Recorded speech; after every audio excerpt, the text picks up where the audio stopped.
Hello everyone, this video is going to be about how to outline your presentation. In some classes you are not required to use outlines, in some classes you are, but regardless, this is a good way to organize your presentation in a way that lets you get your thoughts out there, keep yourself organized, but also protect the way you want to speak. It helps you kind of provide a checklist for the necessary components of a presentation. And what I'm going to do is I'm going to walk through this document over here and I'm going to show you what the different required components of a presentation are and how to use them to your advantage. So my advice to you would be to follow along pretty closely and take notes on what you need to take notes on, and then email me with anything that you might have questions about. Now, looking over here at this outline document, you can see at the top there that it says your name, course number, and date of assignment. You can also put your instructor's name there. That kind of keeps it well and cleanly organized, saying here's who I am, here's what this is for, and here's who it is for. So that is something you can do if you like. Always give yourself a title of a presentation. You don't want to have it labeled something like speech. You want to have something that's engaging and entertaining there. So whenever you look at this outline while you're giving your own presentation, you have something that kind of brings a smile to your face or a mood to your emotions. Whatever it is, that emotion should connect to your title, and that title should give you a lead in for how you need to be when you start your speech. If you're going to be humorous, have a humorous title. If you're going to be serious, have a serious title. Whatever it is, it does need to have a title, and it does need to reflect what you were hoping to achieve there. Now, the reason I'm going to go over this is outlines are so important for keeping you on track while speaking. Almost all presentations have very strict timing guidelines, and if you go well under them, you get points taken off, and if you go over them, you get points taken off. And the best way to keep yourself on track is to have a good roadmap for what you intend to cover that entire presentation and what you are not going to cover. Because it happens to all of us, and it happens to me when I do these videos. I will work on a video, I think I know what I want to say, and it's going to take me 6 minutes. By the time I actually finish the video, it's going to take me 20 minutes because I keep on thinking of all these other things and examples and ideas that I can push in there to help explain a point, which are good, but what happens if I was given a 5-minute limit for my presentation and then I went 15 minutes over? No one appreciates that. No one likes a presenter that goes well over time. We've all been there, we've all done that, and we don't like it. So a good thing for you is to have an outline that keeps you on pace. If you are a presenter that has been trained on using note cards and you would like to continue to use note cards, then that is fine. However, my advice is that you still organize your note cards according to the requirements I'm about to go over for you. Now, first things first, you have an introduction, and your introduction has several required key components. And the first one is an attention grabber. Attention grabbers are very, very, very important because it is the first thing that your audience should hear from you. Now, keep this point in mind. Your name doesn't come first, your topic doesn't come first, the attention grabber comes first. Every single time you begin a presentation, it is your job to grab our attention from the moment you are up there. If you start off with your name and a title, it kind of pulls a little bit away from the professionality of what you're attempting to communicate. So a good thing to do is just to start off with a good attention grabber that makes your audience pay attention. For example, let's say that you were in front of a room full of people and you just started talking. If you didn't mention who you were talking to, would any of those people just go, oh, okay, I'm going to pay attention? Probably not. They're going to go on their day, do their thing, eat their lunch. You have to address them before they're going to pay attention to you. So use your attention grabber to do that for us. Grab our attention. You can do this with questions. You can do this with scenarios. You can do this with jokes. You can do it with visual aids. You can actually get your audience involved and make them move or stand or raise their hands. You pretty much have the world as your oyster whenever you are wanting to grab attention. Your attention grabber does have to be appropriate, and it does have to link to the message of your speech. Don't just have an attention grabber that's hanging out there by itself. It needs to actually belong in your presentation. Another note with attention grabbers is to use them effectively.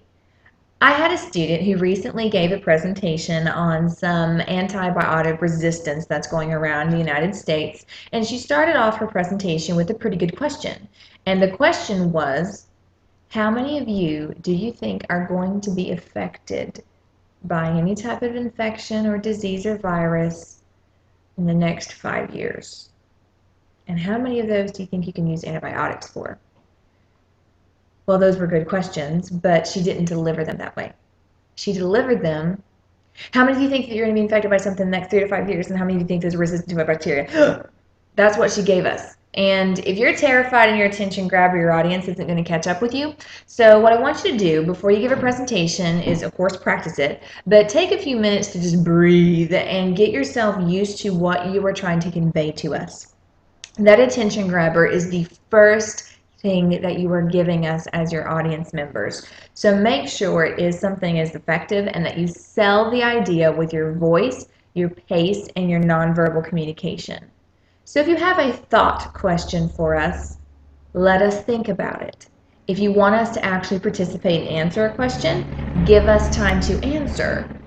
If you want us just to feel a mood or a thought or a scenario, then describe it and let us think about it for a moment.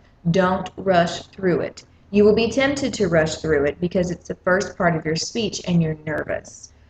Make sure that you have time to use an adequate attention grabber. And again, practice really helps with this because you can make sure you're not spending 2 minutes over there as opposed to 30 seconds. Good attention grabbers usually take between 5 and 25 seconds to deliver. And again, use your body, your pace, your voice to communicate that mood to us, whether it's funny or serious. So attention grabbers come first and are there to grab attention. So let's move on to relevance. The relevance statement is when you make this important to your audience, when you communicate directly and specifically to those who are watching you that they need to watch you and that they need to listen to you. And the way you do this is by making it personal and important. Truly, think about it a moment. If something in your life doesn't really apply to you, it's not important to you, it's not interesting to you, are you going to give it the fullest extent of your attention? Most likely not, because we have busy, crazy lives that are full of things and people and ideas and fun and stress. So you need to make sure that your speech is important enough to us to stand out and make us listen to you for those few minutes. So tell your audience directly and specifically why we should listen to you. This topic, this presentation, is important to you because. For example, at the beginning of this video, I said you need to know how to do an outline because it's going to help you with organization, it'll keep you on task, it'll help you observe time limits. I gave you all reasons to listen and watch through the rest of the video. And you need to do that for yourself in your presentation. Tell your audience how this applies to them, why it's engaging, why it's interesting, why it's important, why it's fun. Whatever it is, give us a reason to really connect with whatever information you're giving us. So attention grabber, get our attention. Relevance, make it important to us. And then now let's move on to your thesis statement. Now a thesis statement is different from a preview, and this is a very common mistake. In most literature and English classes, your thesis statement is a preview. They kind of combine it into one long sentence where you say, hi, here's why I'm here, and here's all I'm going to talk about. You kind of can't do that in a speech. They are very distinct components. They are separate from each other. So I'm going to start off with your thesis. And a thesis statement is a one-sentence, broad statement that answers the question, why am I here presenting to you? What am I doing here? What should you gain by the end of it? It's a one-sentence sum-up that says, hey, here's what I'm here for, and here's what you need to take away. So it could be something as simple as, today in this video, we're going to go through the basic skills necessary for good outlining. That's it. That's a thesis. That's why I'm here. I am giving you this video because I feel that in some way you might find it useful and that'll help you check off all those components of a speech. That's why I'm here. That's why I'm doing it. So I tell you that. Today, I am here to accomplish blah. For your topic, it could be something completely different. let's say that some of you wanted to give an informative speech on your favorite musician. So you would say, today I would like to tell you about the life of my favorite musician who is blah, blah, blah. Keep it simple, keep it short, keep it direct. Your preview is different because your preview mentions by name the specific main points that you will be encountering in the entirety of that presentation. Preview, again, is all that you need. You say, today I'm going to talk about main point 1, main point 2, and main point 3. You are very, very, very clear about what the 3 points of your presentation that day are going to be. If I go back to my example of the musician, then I would say the background and life story of this musician, how they came to fame, and my favorite piece of music from them. I would tell you directly, these are the 3 main points I will cover in my speech. I've used the example of it being a roadmap for your audience. It's very helpful. You give us guidance telling us what is going to come. It helps us organize it in our minds. It keeps you on track because you know what you're talking about. And it helps you flow through the rest of the presentation. So thesis statement, 1 sentence, broad. Today I am here to talk about my favorite musician. Preview breaks it down a little bit more specific. The 3 main points I'm going to discuss today are background, road to fame, favorite music. Make it specific, mention your main points by name. Last component of your introduction is your credibility statement. And a credibility statement is where you tell your audience why you are the best person that we should be listening to for this particular topic. Typically, people will base it off of their personal research or their personal experience. They will tell me, specifically and directly, I am the most credible source for this presentation because I have X amount of experience with it, or I've done this much research on it, or both. It's entirely up to you. You can use both, you can use one or the other. If you have some other type of credibility, please use that. That's great. But focus on you telling me why I should listen to you, why you're the best person I could listen to for this topic. You're basically telling me that you know your stuff and I should trust you because you know your stuff.